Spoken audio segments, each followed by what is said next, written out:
Hai,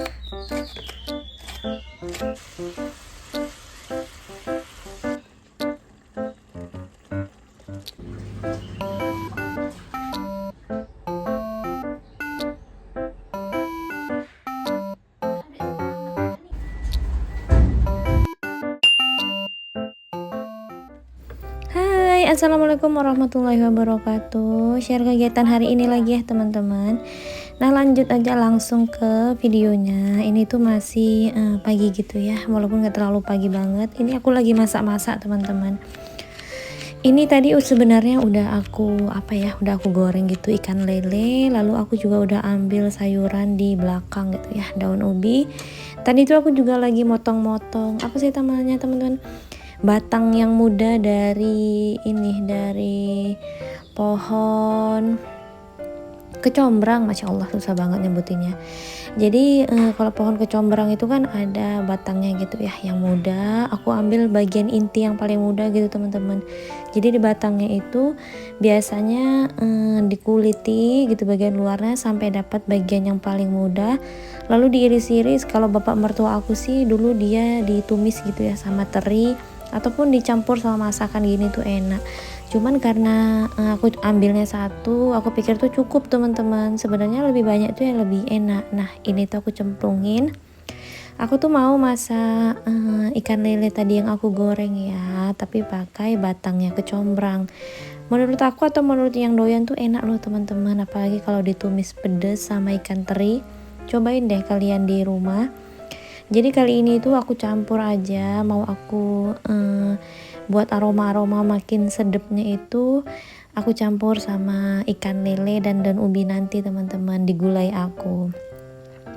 Jadi tadi itu pertama-tama ditumis dulu perbumbuannya, ya bumbunya seperti biasa kayak masak gulai ya teman-teman. Lalu dimasukin batang kecombrang yang tadi udah diiris-iris, diaduk-aduk seperti inilah, lalu ditambahkan santan. Nah, udah mendidih, ya udah ini daun ubinya dulu yang aku masukkan sampai nanti itu layu gitu ya. Baru nanti kalau daun ubinya itu udah hampir mateng, mendekati mateng sedikit lagi, baru deh ikan lelenya aku masukkan. Kenapa ikan lelenya terakhir? Karena ikan lelenya itu udah digoreng ya teman-teman, jadi nggak perlu lama-lama dimasaknya. Nah, ini supaya nambah pedes aku tambahin cabai gitu ya, dan supaya cakep aja gitu penampilan masakan aku. Pokoknya aku masaknya itu sebenarnya hari ini mager gitu ya, tapi karena memang harus masak satu menu aja deh yang ada ikannya dan ada sayurnya, jadi bisa sekaligus gitu ya. Ini tuh sebenarnya aku tuh nggak tahu Pak suami hari ini tuh mau pergi gitu ya. Terakhir sayuran aku ini tuh nggak beliau makan gitu teman-teman. Setelah aku selesai masak, ternyata beliau tuh ada kegiatan di luar dan pulangnya tuh sampai malam. Jadi seharian nggak ada makan di rumah. Sayur aku tuh sampai besok pagi tuh masih ada gitu loh teman-teman. Oke deh, ini kayak gini aja, tinggal ditunggu matengnya lah ya. Pokoknya kalau ikan lelenya udah masuk itu nggak perlu lama-lama sih teman-teman. Pokoknya ini tuh menurut aku kemarin enak ya rasanya, satu menu tapi udah bisa sekaligus karena ada sayurannya dan juga ada ikannya. Menu aku di hari ini tuh ini aja sih teman-teman, nggak banyak-banyak karena asli deh lagi mager juga. Nah, selesai masak seperti biasa dong, tak hadirlah piring kotor. Ini tuh aku lanjut aja menyuci piring. Nggak terlalu banyak ya piringnya karena udah nyuci juga tadi malam. Itu ada bekas gilingan cabai karena memang tadi pagi itu sebelum Pak suami berangkat aku tuh masak nasi goreng emang khusus buat aku aja gitu. Jadi Pak suami itu pagi-pagi banget udah beli sarapan nasi uduk gitu dan aku nggak mau, ya udah aku masak nasi goreng. Jadi pakai gilingan gitu teman-teman. Ini tuh nyuci piring ada sekalian kuali yang buat masak nasi goreng gitu dan sedikit piring-piring lain yang tadi dipakai buat sarapan.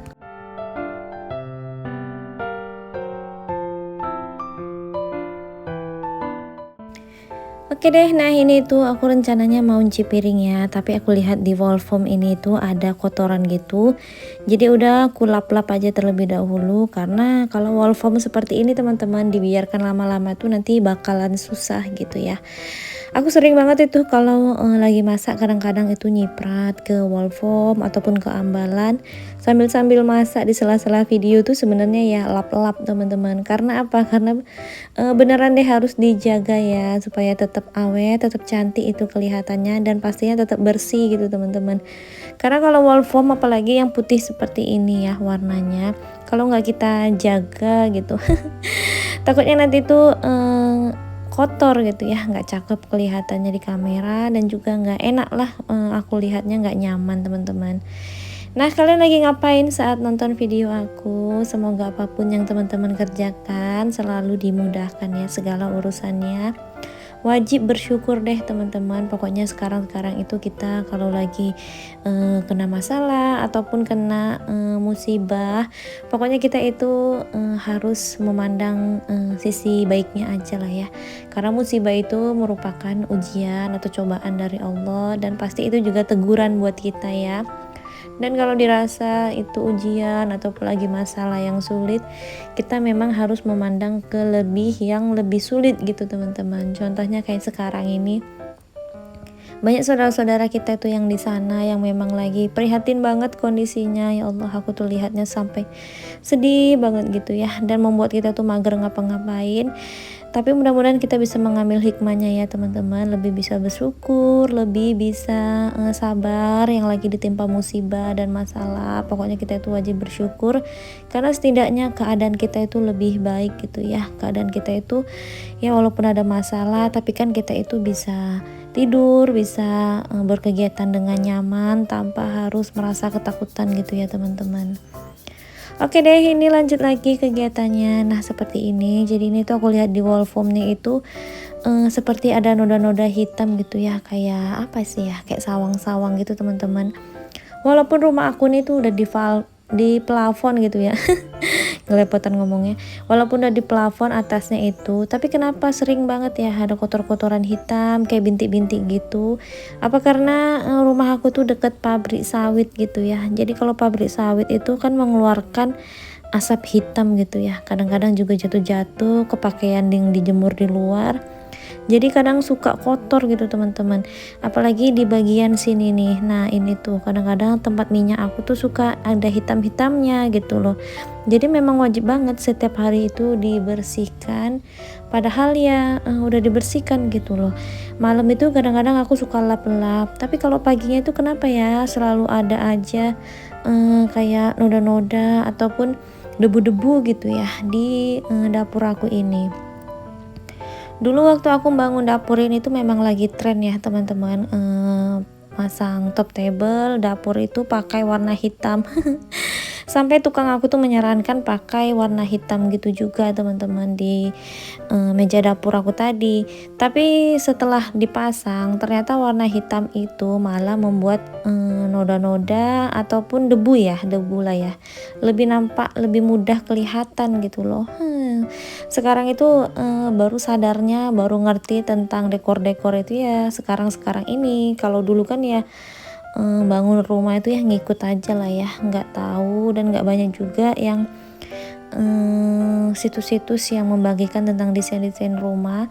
Jadi ya itu ya teman-teman, kalau kalian nanti ada rencana membangun rumah, aku saranin sih jangan pakai top table ataupun keramik dapur yang warna hitam, malah kelihatan cepet kotor loh. Oke deh, ini lanjut lagi ke videonya. Ceritanya malah ngawur kemana-mana. Tadi itu adik Naira lagi main di samping, lalu aku ajak mandi. Nah ini tuh udah selesai mandi, jadi aku siapkan dulu aja lah ya anaknya. Aku kasih makan dan aku urus seperti ini. Aku di rumah tuh cuman berdua aja sama adik Naira karena pak suami memang udah pergi gitu ya, ada urusan. Dan kakak Naira seperti biasa lah ya, keluar rumah, sekolah. Jadi kalau lagi berdua seperti ini sebenarnya adik Natasha tuh suka sih kesepian gitu, alhasil yang ngintilin aku aja. Karena memang nggak ada yang teman buat bermain gitu teman-teman. Jadi ya gitu deh. Kadang-kadang sesekali aku kasih HP, tapi biasanya itu ya aku kasih HP tuh saat jam-jam mau makan gitu teman-teman. Karena kalau nggak pakai HP ataupun nggak sambil megang HP, dia itu suka nggak mau gitu makannya, ataupun dia tuh pergi-pergi gitu lari-lari. Jadi udah jurus andalan aku ya, kasih HP supaya anaknya itu bisa anteng, cuman tetap dibatasin ya. Oke deh teman-teman, jadi ini tuh dilanjut aja aku nyapu-nyapu buat teras. Jadi kalau nyapu-nyapu teras ini lumayan banget karena lumayan lebar gitu ya. Tapi memang kalau orang-orang kampung seperti aku tuh ya memang harus terasnya lebar-lebar. Oh ya teman-teman, doain juga ya semoga nanti itu segera ada rezekinya. Aku tuh pengen banget masang apa ya, keramik buat teras aku yang belum dikeramik ini, di pagar gitu sih teman-teman, supaya lebih aman dari ayam aja, dan supaya adik Natasha itu nggak cepet kabur keluar rumah gitu kalau ada pagarnya. Doain ya teman-teman, semoga nanti rezekinya ada. Terima kasih sebelumnya buat teman-teman yang udah menonton. Semoga video yang aku bagikan bisa memberikan manfaat buat kalian semua, ataupun setidaknya bisa menjadi penghibur ya buat kalian. Jangan lupa untuk selalu tungguin video aku yang tayang setiap 2 hari sekali di jam 2 siang. Assalamualaikum warahmatullahi wabarakatuh. Bye.